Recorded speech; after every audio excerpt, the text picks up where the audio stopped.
안녕하세요. 미국 주시러 온 대학이 미주은입니다. 어제는 7월 7일 행운의 세븐이 두 번이나 겹쳐 있는 날이었습니다. 운 좋은 하루 보내셨는지 궁금합니다. 어제 미국 주식 시장 같은 경우는 그렇게 운이 나쁜 날은 아니었습니다. S&P 500이 0.34% 올라갔고요. 다우지수도 0.3%, 나스닥도 0.01%니까 마이너스를 보이지는 않았습니다. 그럼에도 불구하고 종목별에 따라서 굉장히 다른 주가의 흐름을 보여줬는데요. 보시는 것처럼 굉장히 많이 떨어진 종목도 있고요. 또 반면에 큰 폭으로 상승한 종목도 몇 개가 보입니다. 이렇게 그 종목에 따라서 다른 폭을 보이는 이유가 좀 궁금하실 거 아니에요. 그래서 오늘은 종목별로 어떠한 일이 있었는지 한번 살펴보고요. 그리고 또한 어저께 굉장히 좋지 않은 모습을 보였던 종목들이 대부분 다 아직까지 어닝을 발생시키지 못하는 성장주 위주로 좀 주가가 하락을 했습니다. 도대체 시장에 어떤 소식이 있었길래 이렇게 성장주가 좋지 않은 모습을 보였는지 이 부분도 체크를 해보도록 하겠습니다. 자, 그러면 7월 8일 목요일 날 보내드리는 오늘의 미국 주식 뉴스 바로 시작합니다.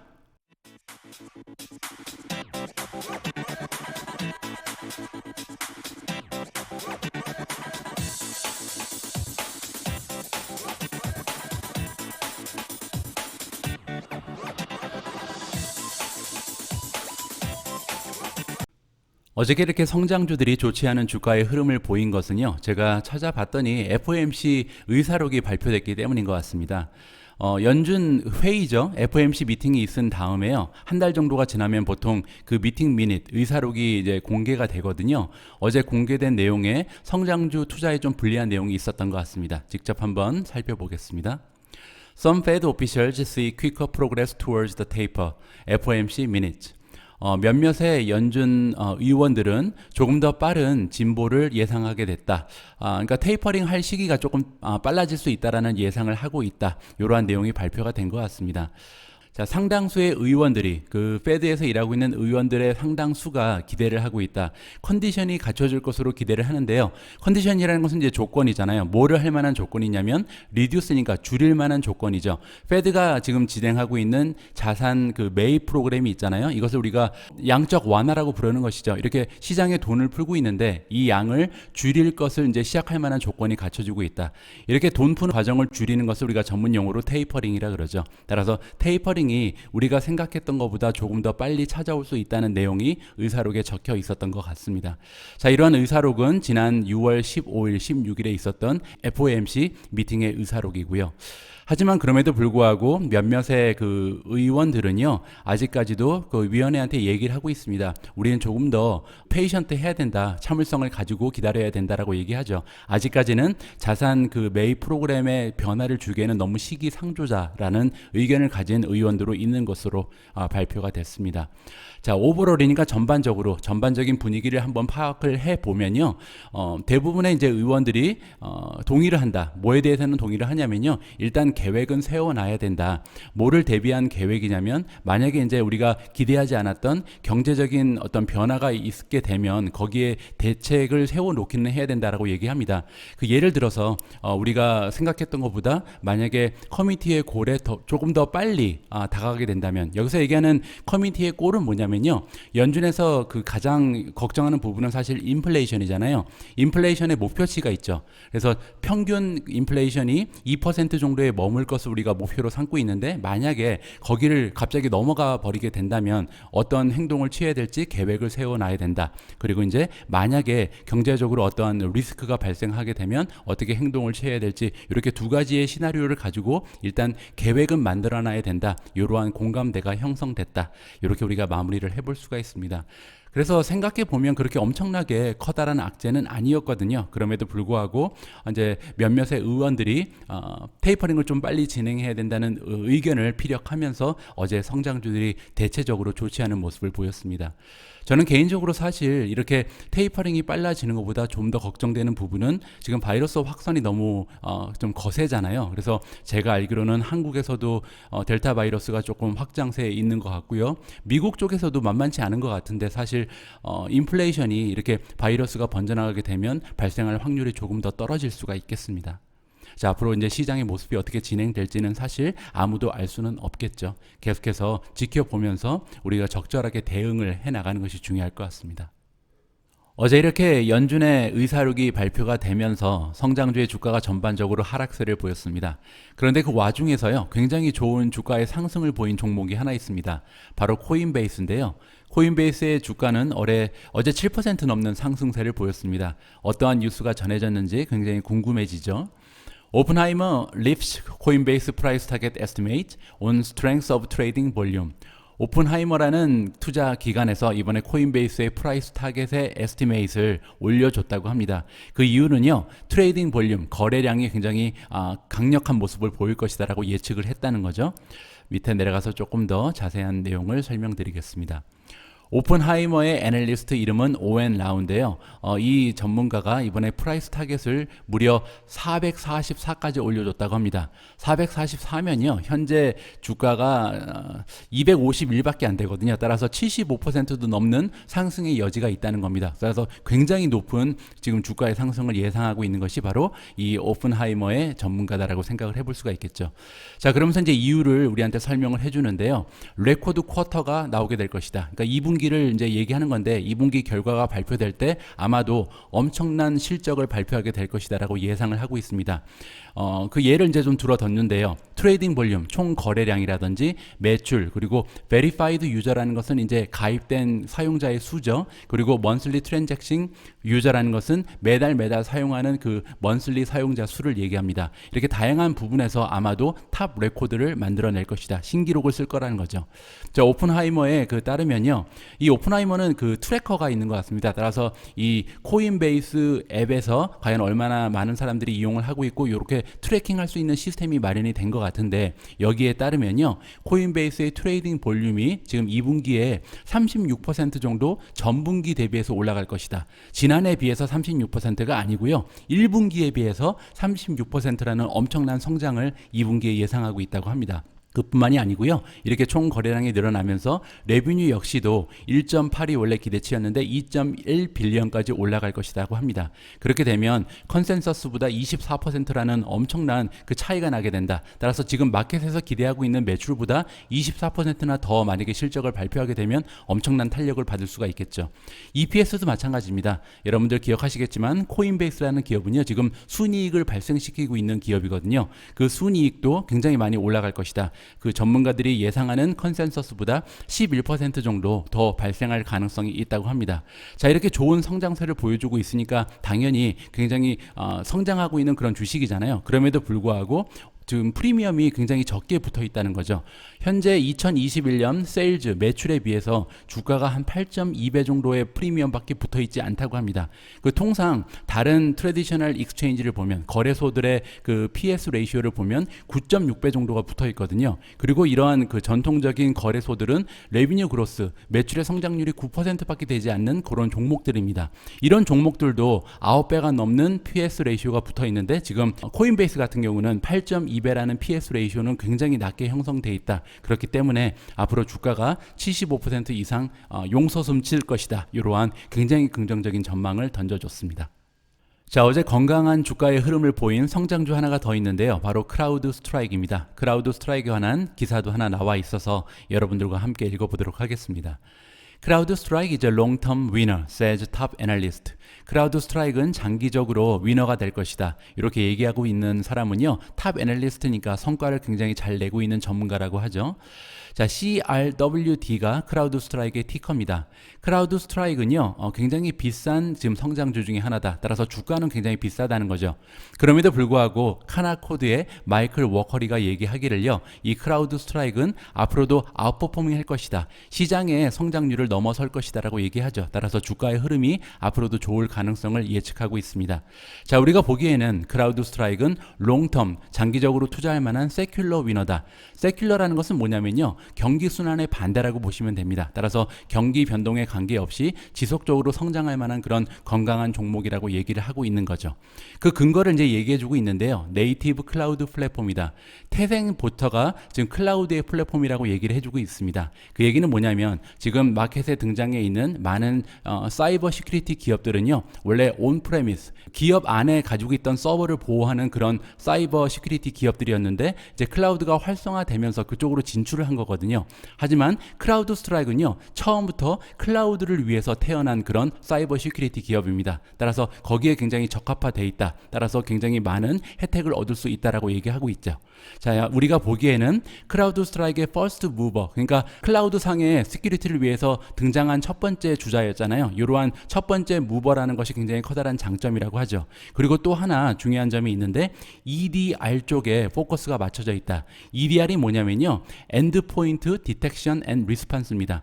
엔드포인트라는 것은 우리가 사용하는 기기를 얘기하거든요. 예를 들어서 컴퓨터라든지 랩탑이라든지 모바일폰이라든지 아니면 나중에 이제 사물 인터넷으로 옮겨가겠죠. 이렇게 그 사용자들이 이용하는 기기까지 찾아가서 디텍션을 하고 그 다음에 리스폰스를 한다. 필요한 조치를 취한다. 이러한 그 독특한 시스템을 가지고 있는 것이 크라우드 스트라이크입니다. 그리고 이러한 과정에는 AI, 인공지능과 머신러닝을 이용한다. 따라서 사람이 하는 것이 아니고요. 인공지능이 이렇게 다양한 기능을 수행한다라고 우리가 이해를 해볼 수가 있습니다. 그리고 이제 앞으로는 이러한 것이 대세가 될 것이다라는 전망을 해주고 있죠. 자, 최근에 발표된 가트너라는 컨설팅 회사가 있는데 이 가트너가 만들어낸 그 전문적인 시장 조사 분석에 따르면요, 이 그 크라우드 스트라이크가 그 마켓 쉐어가 늘어나고 있다고 합니다. 엔드포인트 프로텍션 플랫폼 EPP 세그먼트에서 그 분야에서 지금 2단계가 올라갔다라고 얘기하는데요. 리프로그는 뭐냐면 이렇게 뛰어넘었다는 겁니다. 따라서 시메틱이라는 회사 그리고 메가피라는 회사를 넘어서서 지금 이 분야에 3위에 랭크가 돼 있다고 합니다. 따라서 굉장히 좋은 마켓 쉐어도 가지고 있다, 이해를 해볼 수가 있겠죠. 가트너의 데이터에 따르면요, EPP 쪽의 세그멘트는 2020년에 성장률이 20% 정도 됐다고 합니다. 그러면서 전체 시장의 규모는 8.9 빌리언이었다. 그런데 이것을 소프트웨어 그 시큐리티 마켓 전반적인 그 성장률과 비교를 해보면 10%밖에 되지 않았다는 거죠. 따라서 지금 사이버상의 시큐리티가 그 성장률이 10%밖에 되지 않았었는데 지금 크라우드 스트라이크 들어가 있는 엔드포인트 쪽은 20%나 성장을 했으니까 이쪽의 성장률이 훨씬 더 좋은 모습을 보이고 있다고 생각할 수가 있겠죠. 현재 EPP 쪽의 그 마켓 규모는요 8.9니까 전체 마켓에서 한 20% 정도를 차지하고 있다. 이렇게 우리가 이해할 수가 있고요. 향후 이 그 비중이 점점 더 늘어날 가능성이 높다는 거죠. 자, 그러면서 이제 워클리라는 전문가가 이번에 바이 레이팅을 다시 한번 확인을 해줬고요. 프라이스 타겟을 280을 줬습니다. 그렇게 되면 현재 주가에서도 앞으로 한 10% 정도 더 향상할 가능성이 있다. 이렇게 마무리가 될 수 있겠습니다. 자, 반면에 어제 주가가 좋지 않은 모습을 보인 성장주들도 굉장히 많이 있습니다. 그 중에 하나가 세렌스거든요. 세렌스의 주가는 어제 6% 이상 하락하는 추세를 보였습니다. 세렌스 기사가 하나 나와 있어서 함께 살펴보시죠. 세렌스 stock dips after Raymond James downgrade on valuation. 세렌스의 주가가 떨어졌다. 레이먼드 제임스라는 기관이 있는데 이 기관에서 이번에 다운그레이드를 했다고 합니다. 자, 그러면서 이제 주가가 하락했다는 거죠. 자, 지금 주가가 $115 이상으로 올라가 있다. 지금 현재 116에 형성이 돼 있는데요. 프라이스 타겟이 115니까 지금 목표 주가까지 이미 갔다는 거죠. 그러면서 이제 그 레이먼드 제임스에서 다운그레이드를 한 것 같습니다. 원래는 매수 의견을 주고 있었는데 홀드로 바꿨다는 거죠. 마켓 퍼폼이라는 것은요, 시장의 지수와 비슷한 결과를 낼 것이다. 이렇게 이해하시면 될 것 같습니다. 자, 이번에 이러한 의견을 제시한 애널리스트의 이름은 브라이언 게스웰이고요. 이 전문가에 따르면 세렌스의 주가가 너무 많이 올랐다. 지난 2019년 9월부터 무려 6배나, 그러니까 6x를 했다는 거죠. 굉장히 엄청난 성장을 보여준 주식이 바로 세렌스입니다. 반면에 그 같은 기간에 이제 S&P 500 같은 경우는 45%밖에 올라가지 못했잖아요. 따라서 시장보다 너무나 많은 성장을 보였기 때문에 잠시 쉬어가는 것이 맞다. 이렇게 우리가 이해를 해볼 수가 있습니다. 자, 이 애널리스트에 따르면 2021년 남은 기간에는 굉장히 컴포터블하다. 굉장히 좋은 모습을 아직까지 2021년에는 보일 것이다라고 얘기를 합니다. 하지만 그 사람이 생각하기에는요, 2022년의 예상치는 너무나 지금 좀 뻥튀기가 돼 있다라고 얘기합니다. 너무 옵티미스틱하다, 너무 긍정적으로 바라보고 있다. 따라서 장기적으로 봤을 때 조금 주가가 주춤할 가능성이 높다라는 의견을 제시하면서 어제 투자자들이 조금 이익 실현을 한 것으로 우리가 살펴볼 수가 있습니다. 자, 오늘 이렇게 성장주 이야기를 좀 많이 하고 있는데요. 한 종목만 더 살펴보도록 하겠습니다. Cowen raises Virgin Galactic price target to Wall Street high ahead of Brunson flight. 코엔이라는 기관에서요, 이번에 버진 갤럭틱의 프라이스 타겟을 올려줬다고 합니다. 그런데 굉장히 많이 올린 것 같아요. 월스트리트 하이니까 지금 월가에서 예상하고 있는 예상 주가 중에서 거의 최고 수준이라고 하죠. 그 이유는 지금 브랜슨의 플라잇이 앞두고 있다. 리차드 브랜슨이 창립자인데 이 창립자가 드디어 시험 비행에 직접 참여를 할 것이라고 지금 발표가 났잖아요. 이러한 이유를 던져주고 있습니다. 자, 코엔에서 이번에 프라이스 타겟을 올려줬는데 월가에서 가장 높은 그런 수치를 보여주고 있다. 자, 그 이유는 뭐냐면 최근에 이제 발표가 있었다고 하죠. 자, 썰 리차드 브랜슨은요, 버진 갤럭틱을 창립한 사람인데 이분이 직접 이번에 7월 11일, 그러니까 3일밖에 남지 않았잖아요. 3일 후에 드디어 우주 여행을 직접 창립자가 조인한다. 이렇게 우리가 이해해 볼 수가 있습니다. 자, 그러면서 여러 가지 좋은 이유를 이야기해주고 있습니다. 코엔이 생각하기로는요, 굉장히 긍정적으로 바라보고 있다. 전망을 좋게 보고 있다고 얘기하는데요. 그 이유가 여러 가지가 있습니다. 첫 번째는 그 민간 항공 프로그램을 2022년에 드디어 시작하게 될 것이다. 왜냐하면 이번에 라이센스를 땄잖아요. 따라서 2022년에는 더 이상 미루지 않고 드디어 이제 상업적인 우주 여행 판매를 개시할 것이다라고 예상을 하고 있고요. 또 하나 좋은 점은 비지빌리티다. 그동안은 이제 안개 속을 헤매는 것처럼 버진 갤럭틱에 투자를 한다면 앞날이 굉장히 아득했잖아요. 그런데 이제는 드디어 시작한다는 느낌을 받고 있다는 거죠. 그러면서 주가가 탄력을 받을 수 있다라는 예상을 하는 것 같습니다. 마케팅 프로그램도 잘 진행되고 있고 티켓 세일즈가 다시 시작될 텐데 이렇게 티켓 판매가 시작되면 역시 밸류에이션에 도움을 줄 수 있을 것이다. 이러한 예상을 주고 있는 애널리스트의 이름은 올리버 첸이라는 전문가입니다. 자, 코엔에 따르면요, 이번에 그 프라이스 타겟을 50일까지 올려줬는데 원래 코엔이 제시하고 있던 그 프라이스 타겟은요 23달러였습니다. 따라서 23달러에서 50일까지 올려준 것은 정말 엄청나게 그 긍정적인 생각을 하고 있다라고 우리가 생각을 해볼 수가 있겠죠. 만약에 주가가 50일까지 올라가면요, 지금 수준에서도 무려 15% 정도 더 올라갈 여력이 남아 있게 됩니다. 자, 버진 갤럭틱은요, 예전에 어떤 얘기를 했었냐면, 리차드 브랜슨이 이제 시범 비행을 하게 되면 다시 티켓 판매를 개시할 것이다라고 얘기한 적이 있습니다. 따라서 우리 생각에는 이 티켓 판매하는 시기가 조금 더 앞당겨질 가능성이 높다라고 전망을 던져주고 있습니다. 자, 반면에요, 이 버진 갤럭틱이라는 기업에 투자함에 있어서 우리가 생각해 봐야 되는 그 위험성, 리스크도 정리를 해줬습니다. 이 부분은 굉장히 마음에 드네요. 자, 어떠한 리스크를 정리를 해줬냐면, 먼저 우리가 생각할 수 있는 부분은 뭐냐면 앞으로 테스트 플라잇이 몇 번에 걸쳐서 더 나올 텐데 이러한 시범 비행에서 만약에 또다시 딜레이가 생긴다면 뭐 예를 들어서 3일 후에 지금 리차드 브랜슨이 직접 시범 비행에 조인을 하는데 이게 만약에 연기가 된다면 엄청난 악재가 될 수가 있고요. 또한 그 테크니컬 이슈에 걸릴 수가 있다. 따라서 우리가 우주 여행을 하기 위해서는 안전상의 문제가 굉장히 크기 때문에 굉장히 체크할 게 많잖아요. 그런데 만약에 테크니컬 쪽에서 이슈가 발견되면 이 또한 커다란 악재가 될 수 있고요. 그리고 또 하나 우리가 장기적인 관점에 봤을 때는 프로핏을 만들어내지 못할 가능성도 우리가 염두를 해봐야 된다. 수익성이 많이 떨어질 가능성이 있다는 거죠. 그리고 세이프티 문제는 역시 이제 큰 사고가 생긴다든지 하면 엄청난 주가의 하락을 불러올 가능성이 있다. 그리고 이제 테크니컬하게 미스쉐입이라는 것은 뭐 자잘한 그 문제를 얘기하는 거죠. 이러한 그 테크니컬한 쪽에 문제가 발생할 수도 있고 또한 또 하나 고려해야 되는 부분은 뭐냐면 지금은 이제 우주 여행이라는 서비스를 제공하는 유일한 기업이지만 차후에는 컴페티션, 경쟁자가 나타날 가능성도 있다는 거죠. 이렇게 여러 가지 리스크를 가지고 있는 종목이 버진 갤럭틱이라는 것을 우리가 염두를 하면서 어떠한 전략을 세워야 될지 나름대로 고민을 해봐야 될 것 같습니다. 자, 이번에는요, 굉장히 재밌는 내용을 여러분들과 공유해 볼까 합니다. 미국 주식시장에는 상당히 많은 몇백 개의 헤지 펀드가 들어와서 참여를 하고 있잖아요. 이렇게 많은 수의 헤지 펀드들이 가장 많이 보유하고 있는 종목의 순위, 랭킹을 찾았습니다. 그 기준으로는요, 2021년 1분기니까 가장 최근에 발표된 그런 그 종목들의 현황을 우리가 살펴볼 수가 있는 거죠. 과연 헤지 펀드들이 가장 선호하는 종목의 그 순위는 어떻게 될지 관심을 가지고 한번 살펴보시죠. 30위부터 1위까지 빨리빨리 보고 한번 넘어가도록 하겠습니다. 30위에 랭크된 종목은요, 바이두입니다. 바이두 같은 경우는 지금 헤지펀드에서 89개의 헤지펀드가 바이두를 보유하고 있다. 이렇게 우리가 생각을 해볼 수가 있고요. 지금 전체 그 헤지펀드 중에서 한 10.3% 정도가 투자를 하고 있는 종목이 바이두다. 이렇게 우리가 읽을 수 있는 겁니다. 자, 그리고 이제 전분기에 2020년 4분기만 해도 199위에 랭킹이 되는 굉장히 인기가 없는 종목이었거든요. 그런데 갑자기 199위에서 30위로 껑충 뛰어 올랐다. 따라서 바이두라는 종목이 지금 전망이 굉장히 좋아졌다라고 우리가 해석을 해볼 수가 있겠죠. 자, 29위로 넘어갑니다. 29위는 시티그룹이고요. 원래는 26위였는데 지금 29위까지 약간 떨어지는 모습을 보여줬습니다. 자, 28위는 쇼피파이입니다. 쇼피파이는 전분기에는 33위였는데 이번에 28위까지 좀 5계단 정도 올라갔고요. 자, 27위는 셀즈포스닷컴. 셀즈포스는 24위였는데 3단계 정도 미끄러졌네요. 자, 26위는 스퀘어입니다. 스퀘어는 원래 35위였는데 26위까지 순위가 많이 올라간 상태고요. 자, 25위는 웰스파고입니다. 웰스파고는 원래 23위였는데 2계단 정도 떨어졌네요. 24위는 뱅크 오브 아메리카. 뱅크 오브 아메리카는 원래 22위였는데 2단계 하락했습니다.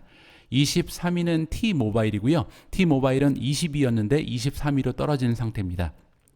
자, 22위는 C리미티드입니다. C리미티드는 원래 15위라는 굉장히 상승 추세에 있었었는데 이번에 22위로 조금 미끄러지는 그런 양상을 보여주고 있습니다.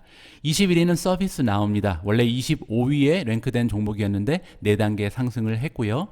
자, 20위는 트윌리오입니다. 굉장히 좋네요. 원래 29위였는데 9계단 올라가서 20위까지 껑충 뛰어 올랐습니다. 자, 19위는 마이크론 테크놀로지. 원래 21위였는데 2단계 지금 올라간 상태고요. 자, 18위는 부킹닷컴입니다. 부킹홀딩즈죠. 자, 19위에서 18위로 한 단계 올라섰습니다. 자, 다음은 트위터입니다. 트위터도 굉장히 좋네요. 지난 분기에는 54위, 굉장히 안 좋은 모습이었는데 이번에 많은 기관에서 투자를 시작하면서 17위까지 껑충 뛰어 올랐습니다. 자, 16위는 어도비. 16위 똑같네요. 지난 분기랑 같은 순위를 유지하고 있는 종목이고요. 15위는 넷플릭스입니다. 원래 14위였는데 한 단계 정도 떨어졌고요. 자, 14위 JP모간이 17위에서 14위까지 3단계 정도 올라갔습니다. 버크셔 해서웨이가 13위에 랭크가 됐고요. 원래는 18위였는데 지금 상승 추세를 보여주고 있는 그런 종목입니다. 애플이 12위입니다. 원래는 10위였는데 2단계 지금 미끄러 떨어졌네요. 생각보다 순위가 좀 많이 낮죠. 애플 같은 경우는. 자, 11위는 우버입니다. 우버가 원래 12위였는데 한 단계 올라섰고요.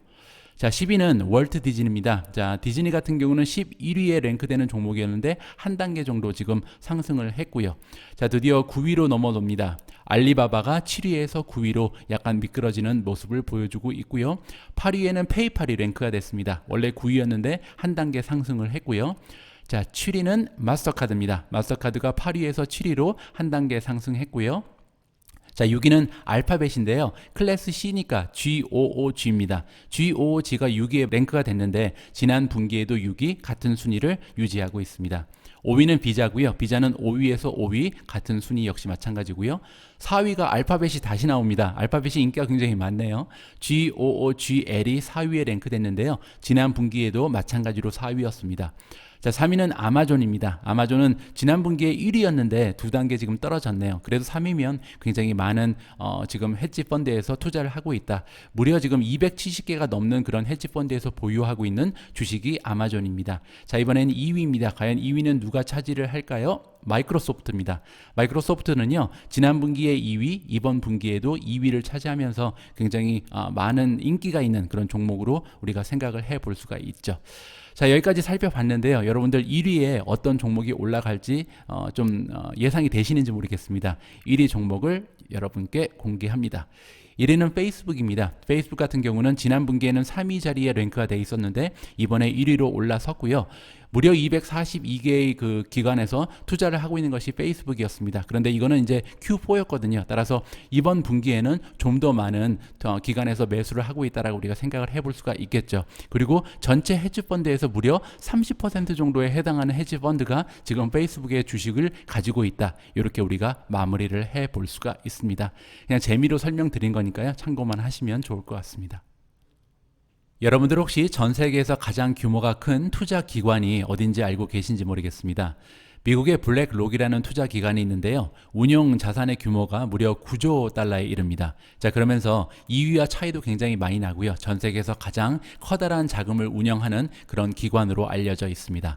자, 그런데 이렇게 규모가 큰 기업에서 어제 미국 주식시장에 대해서 굉장히 부정적인 의견을 피력했다고 해서요. 여러분들과 함께 읽어볼까 합니다. BlackRock downgrades U.S. stocks, says reopening momentum is peaking. 자, 블랙록이 다운그레이드를 했다. 그러니까 미국 주식 시장에 대한 평가를 낮췄다는 거죠. 그 이유는 뭐냐면요. 리오프닝, 경기 재개를 가지고 지금 모멘텀이 일어났었는데 이 모멘텀이 지금 꼭대기까지 올라왔다라는 이야기를 해주고 있습니다. 조금 자세하게 살펴봐야겠죠. 자, 이번에 이제 리오프닝이 되면서 경기 재개의 모멘텀이 피크에 다다르고 있다. 가장 절정에 이르렀기 때문에 이제 내려갈 일만 남았다는 거죠. 따라서 투자자 입장에서는요. 다른 곳을 한번 살펴봐야 된다. 더 많은 좋은 기회가 있는 곳이 많이 있으니까 미국 주식 시장에서 시선을 돌려야 된다라고 블랙록에서 이야기를 해주고 있습니다.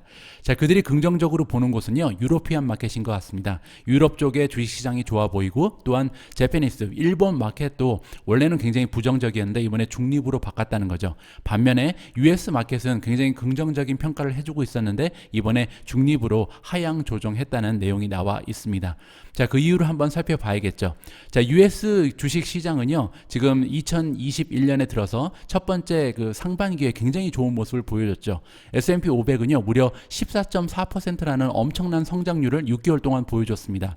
원래 이제 S&P 500의 평균 성장을 한 9%에서 10%를 보잖아요, 매년. 그런데 이제 6개월 만에 14.4%가 올라갔으니까 엄청난 성장률을 보여준 거죠. 어느 정도로 시장이 좋았었냐면요, 7일 연속으로 지금 탑 레코드를 낸 적도 있다. 우리가 최고가라고 얘기하는 거 있잖아요. S&P 500의 최고가가 7일 연속으로 그 갱신이 되는 이런 그 신기록을 낸 바가 있습니다. 과거에도 이런 일이 한 번 있었다고 하는데요. 마지막으로 7일 연속으로 S&P 500이 최고가를 경신한 것은 23년 전인가 24년 전에 있었다고 하네요. 따라서 7일 연속으로 S&P 500가 최고가를 그 경신한다는 것은 굉장한 일이라고 생각을 할 수가 있겠죠. 자, 이렇게 좋은 모습을 보였음에도 불구하고 그러나 지금부터는 이제 우리가 걱정을 해야 된다. 어떠한 걱정을 해야 되냐면요. 잠재적으로 금리가 상승할 가능성이 있다는 것을 우리가 생각을 해야 되고요. 또 하나 문제점이 있는데 이제 텍스가 올라갈 가능성이 있다는 거죠. 자, 이렇게 금리 상승 그리고 텍스 세금의 상승을 그 두 가지의 그 악재로 보면서 부정적인 이야기를 해주고 있는데요. 그럼에도 불구하고 스몰캡 즉 그 시가총액이 작은 그 기업에 한해서는 아직까지도 좋은 퍼포먼스를 보여줄 가능성이 있다는 말을 덧붙여 줬습니다. 자, 가까운 그 단기간으로 봤을 때 지금 US 라지 캡은 그러니까 시가총액이 큰 기업 들은요 굉장히 위험성이 높아졌다고 하죠. 텍스가 올라갈 가능성도 있고 그 다음에 레귤레이션이 굉장히 강화될 가능성이 있기 때문에 지금 전망이 좋게 보이지 않는다라고 얘기하고 있습니다. 블랙록은요 지금 그 주식 시장뿐만이 아니라 트레저리 마켓도 즉 지금 채권 시장에도 언더웨이트를 주고 있거든요. 언더웨이트라는 것은 이제 그 보류보다도 한 단계 미치니까 굉장히 부정적인 의견이죠. 그 이유는 뭐냐면 본드 일드가 올라갈 것이다라고 얘기를 해주고 있습니다. 따라서 지금 블랙록이라는 투자 기관에서는 그 방향성을 굉장히 분명히 하고 있죠. 이들이 생각하기에는 인플레이션의 영향으로 인해서 금리가 상승할 것이고 그리고 거기에 텍스 문제까지 있기 때문에 주식시장이 앞으로 좋은 모습을 보이지 못할 것이다라고 생각을 하고 있는 것 같습니다.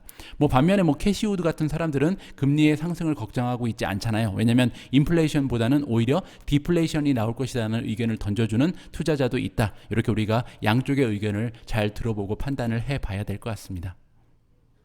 자, 이렇게 전 세계에서 가장 규모가 큰 블랙록이라는 투자 기관에서는 미국 주식시장에 대해서 부정적인 의견을 던져줬는데요. 반면에 우리의 톰리 아저씨, 제가 여러 번 설명을 드린 그런 분이죠. 펀드스트랏의 톰리 그 대표는요. 미국 시장이 앞으로 더 갈 가능성이 있다. 아직도 한 5%에서 6%의 상승 여력이 남아있다라는 의견을 던져주고 있습니다. 그러면서 아울러서요. 특별히 오일 섹터, 그리고 그러니까 에너지 섹터죠. 그리고 빵 주식들이 앞으로 좋은 주가의 흐름을 보일 것이다라는 전망을 던져주고 있습니다. 과연 어떠한 근거를 가지고 있는지 이분의 말씀도 함께 지켜봤으면 좋겠습니다. 자, 오늘 제가 준비한 내용은 여기까지입니다. 오늘 하루 즐거운 마음으로 긍정적으로 보내시고요. 바이러스 항상 조심하시고요. 저는 내일도 좀 더 따끈따끈한 뉴스, 여러분들에게 도움이 될 만한 뉴스를 가지고 다시 인사드릴 수 있도록 하겠습니다. 우리 모두가 미국 주식 투자로 은퇴하는 그날까지 다 함께 화이팅입니다. 행복한 하루 되세요. 감사합니다.